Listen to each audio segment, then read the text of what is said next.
auri mata ɗaya, biyu, uku, huɗu, in kana da capacity ma har da ƙwarƙwara, kai tara, ci gaba da dori mai. So wannan sunnan Bahaushe ya riƙe ta sosai, kuma a yanzu maganan nan da ake tana nan tana jiƙa wa mutane aiki fiye da tunani. Tana nan ta sa wasu sun zare, wasu sun zama mahaukata, wasu sun shiga cikin matsanancin wahala na rayuwa, wasu suna facing talauci, wasu suna facing renin wayo da gashi nan dai abubuwa kaca-kaca. Wasu da kansu sanadin wannan tunanin raya wannan abun sun ɗauki familin su sun yi mata haka, sun karya ta, sun lalata familin, sun tarwatsa kan familin, sun lalata tarbiyyar 'ya'yansu, sun wulaƙanta amanan 'ya'yansu, duka saboda wannan sunnan dai. Yanzu ya zama Bahaushe babban burin shi shine ya ƙara wannan aure, ya tara daga masna masna au sulasa au ruba'a. Haka suke yi, ko dai su biyu ko su uku ko su huɗu. Yanzu haka ɗaya, in kai ɗaya ma sai a ce maka aminin gwauro, mai mace ɗaya aminin gwauro. To wannan da kuma ya za a yi cikin abokai in kece raini, in zama ni ne 4 star general ko 3 star general ko 2 star general, mu ne manya. At least a san cewa na aje mata fa safa suna nan, ni ina da capacity, sai in je in ƙara aure, ko ban da sha'awan ƙara auren, ko ban da ma wata maslaha a cikin ƙara auren, zan je in ƙara aure. In an ka tambaya sai a ce maka ai sunna ne annabi yayi, da in je ina bibiyan wasu a waje fa ai garan yi. To amma abin da yake faruwa, talaka ƙuti yaumin mai shan wahala, mai fama da rayuwa, wanda da ƙyar ake ci da safe da rana da daddare, sai ku ga kwatsam kuna zaune ku ji an ce ai gobe ɗaurin auren shi. Ka rasa ta yaya auren, ya akai, kana bibiyawa zaka je ga wani adashi ne ya kwashe ya samu, zai je ya haɗa ya karmada auren, ko wani ne ya bashi aron 100,000 ko wani ya bashi kyautan 100,000, zai je ya samu wata mai arha bazawara sai a ƙara sai ya ga mutum gashi talaka yana fama, amma sai ka ga yaran shi 30, 20, 40 ga su nan, kuma kaf yaran shi ne ga su nan. A cikin yaran sai ka kasa fitar da ƙwaya ɗaya wanda ya tsaya ya kafa a rayuwa, ya kafa shi da addini, ya kafa shi da ilimi, ko ya kafa shi da wata aikin yi sana'a, ko ya kafa shi ya zama wani mutum da a al'umma za a kalle shi alfahari, sai kaga babu. Kowa a cikin 'ya'yan gogoriyo ake kawai da rayuwa, baka ba su time ɗinka ba da zaka iya kula da su, ba kama da kuɗin da zaka iya kashe musu bare a kashan. So ga su nan kawai ka zube su kana kallon su. Kar a zo ɓangaren matan, su kuma matan sun zama wani abu daban, ga su nan kawai ka tara su, kai ba za ka iya biya musu haƙƙinsu ba, wai sai a dinga ai na iya ciyar da gidan, ai ci da sha wanne ne ba ku da shi, da ci da sha wanne ne ba na yi, kuma ba kuna zaune ba cikin rufin asiri kuke ba, gashi nan kun yi kuna ƙarƙashin roof, na sa muku me ake cewa roof a saman ku, na rufe kanku, na muku gida ma'ana.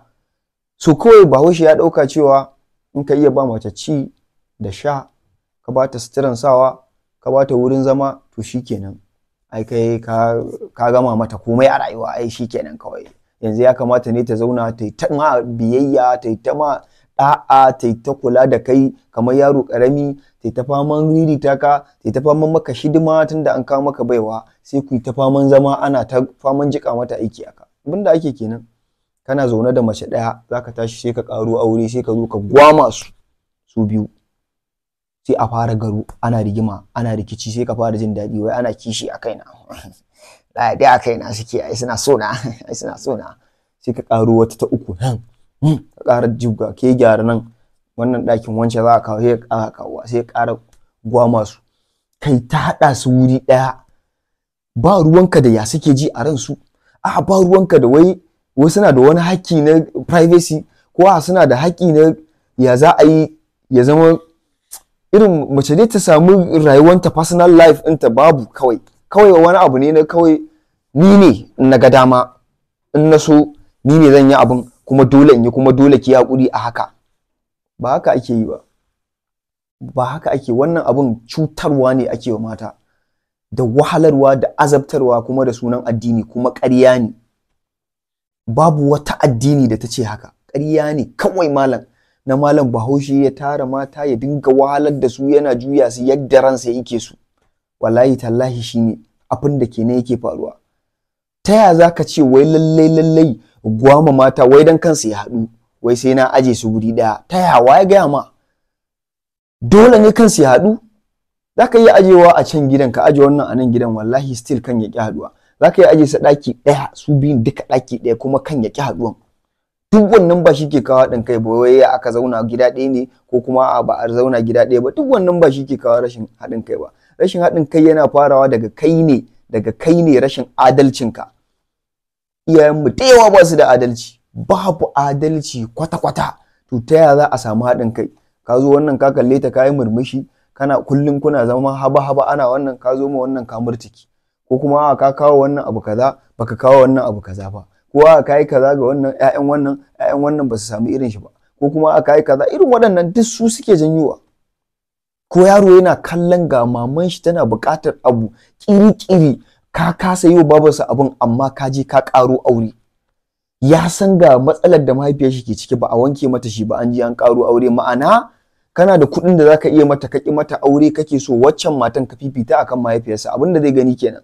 Dan haka har abada ba zai taɓa ganin girman wannan matan da ka auro ba. Da hannunka ka kashe abun. So duk wani waye ka zo ka ga wani number one gwama matan nan da ake guri ɗaya lallai dan dole sai sun zauna. Wannan abun ƙarya ne, ba musulunci bane.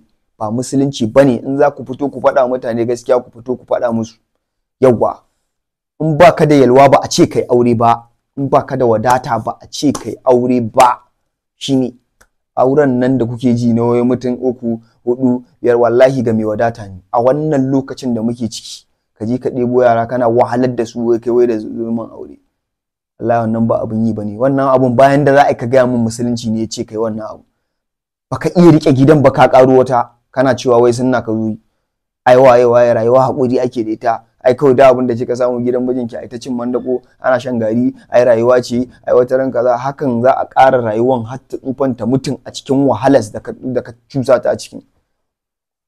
An yi magana a ce ai kaddara ce, haka Allah ya kaddaro. Ai waye mutum nawa ne suke nan ga nan kirkirin suna da damar da za su iya kila ga yadda za a yi abubuwa sai musu sauki a rayuwa, amma suke kasa yi saboda rashin sani, saboda ignorance. Sai a ƙarshe kuma sai mutum ya zo ya faɗa cikin wahala ya ce haka Allah ya so, bayan daga abin da zai yi amma bai yi ba.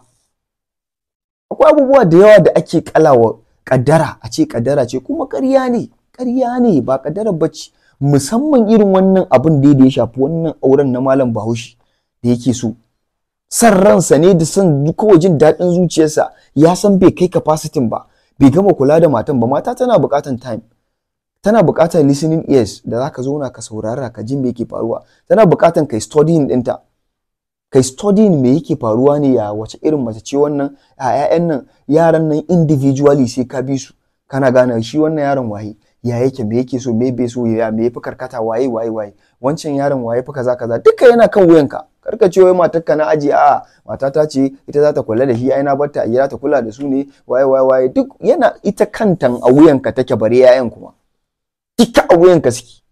Yau in aka tashi filin kiyama aka tsaye da ku, wallahi kai za a tsayar a tambaye ka number 1 tukun kafin a zo kanta. So amma mai da responsibility ya zama kamar na matan ne, su kaɗai ne ya kamata su zauna su saurari kukan yaron, su zauna su kaza ma yaron. Namiji ya tsama hannun shi a ciki, ya bar su da damuwa da takaici. Wani ma ba zai, in kin dawo ya dawo, ba zai iya zama ya ji menene matsalar ki ba, me ke faruwa, a ya aka ya ko wani abu ne, a babu, kawai zai kwanta ne kawai. In kin fara maganan zai ce bari da safe, yalla na gaji, sai a kwanta. In aka tashi da safen kawai kan ma ki tashi ila ya shirya ya wuri. In ma an tashin zai ji abun a tsaitsaye, to shike bari mu gani fi. In ya fita waje ya manta da abin sharkaf, sai kin ƙara kiran shi a waya.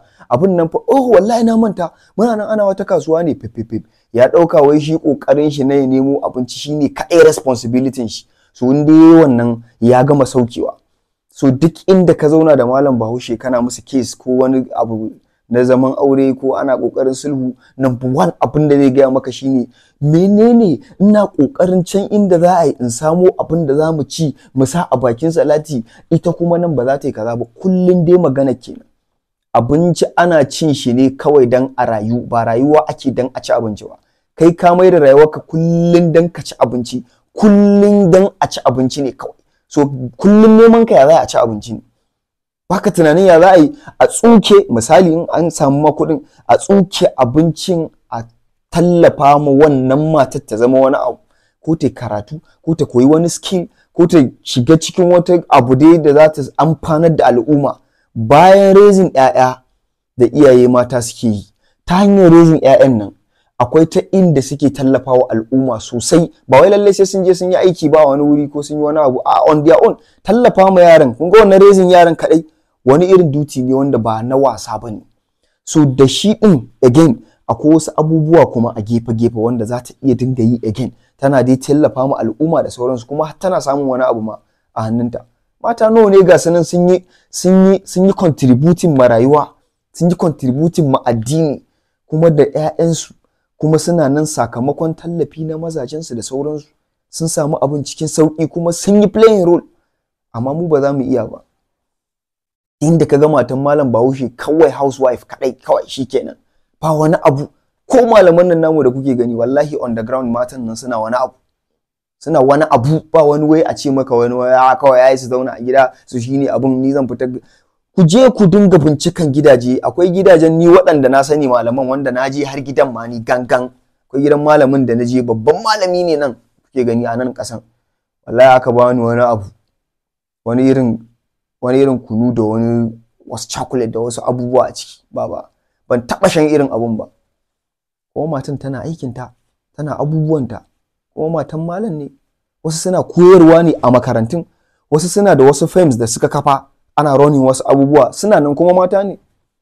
In baki da'awa ba zaki karantarwa, baki karantarwa ba kina da wani business a side da yake yana running, ana mutane abu. Wasu tana da wani NGO, wasu tana da wurin tallafa ma marayu da waye suna nan ana fita a je a yi duka abun yana nan ana yi. Sai kai ne kidahumi, kai kawai ai matanka kawai yayi kai naka ne kawai. Ai nisa'ukum harsul lakum fatu harsukum annashitum. Kawai wannan ayar an riƙe ta kowa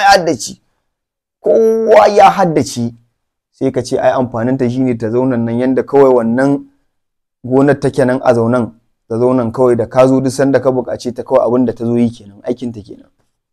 Dan da kai mahaukaci ne har yanzu baka gane me ake ciki a rayuwa ba. Ta ya wahala zai rabu da talaka. Irin wannan mentality na cikin kwakwalwar talaka, ta ya wahala zai rabu da talaka. Matsalan ai samu dace a rage auren nan. In ka samu ɗaya ka yi haƙuri, me kake nema ne a duniya? Ka yi haƙuri, in bi ka iya yi ka yi haƙuri in kana da kuɗi, in babu ka ɗauki ɗaya. Kar ka ɗauka kanka abin da zai maka wahala, responsibility su zo su danne ka su ma wahala, ka kasa yin wani kataɓus a rayuwa, ka mutu da ciwon zuciya ko hawan jini ya kashe ka ko paralyze ko wani abu. Ka ɗora wa kanka, ka ɗauki abin saffa. Zamanin da ake irin wannan auren yake masa amfani ya wuce. Wani zamani ne da ake wannan lokacin da ake abubuwan agriculture nan da sauransu, ana noma ana waye shine mutum zai tara yara su ci gaba da zuwa mai gona suna mashi noma da sauransu. Yawan yaranka yawan gonan da zaka iya nomawa, sai ka ga mutum har yanzu a ƙauye ana yi. Kana da yara 10 20 da sun girma zaka tura su gona, iya girman gonan da ka ɗiba za su nome maka shi lafiya lau. Kuma ba ruwanka da tura su makaranta, ba iyakaci kai kokari ka sa su almajiranci kake ciyar da su. Shikenan ka sa su je ɗan ƙananu su je su ta riƙe allo ana ta fama. Shine abin da ake yi, baka da wani ɗawainiya, ba a kashe musu kuɗi akan kami. So kawai kai riba ka ce. Amma a wannan zamani yanzu abin ya canza, ya zama sai da kuɗinka. 'Ya'ya suna buƙatar yanzu sai sun kai wani satin level. Yaro ya kai shekara 30 har yanzu bai kafu ba, ana nan ana fama. Ya gama primary, ya gama secondary, ya shiga boko, ya gama yayi jami'a, kila can yayi islamiyya, yayi primary, yayi secondary, kila can ma ya tafi a institution. Kan yaron ya kafi ya tsaya da kafafunsa sai ya kai 30 ko sama da 30. Sai ka zo kai kuma kai ɗan zamanin nan kana wai misali da yaron da ke ƙauye ko kuma yaron da kana wai ga wani nan har gida yayi, ga wanan nan ya tsaya yayi wannan process ɗin da kuke saka shi wannan yaron yake yi ne, ba ku sai ba haka bane.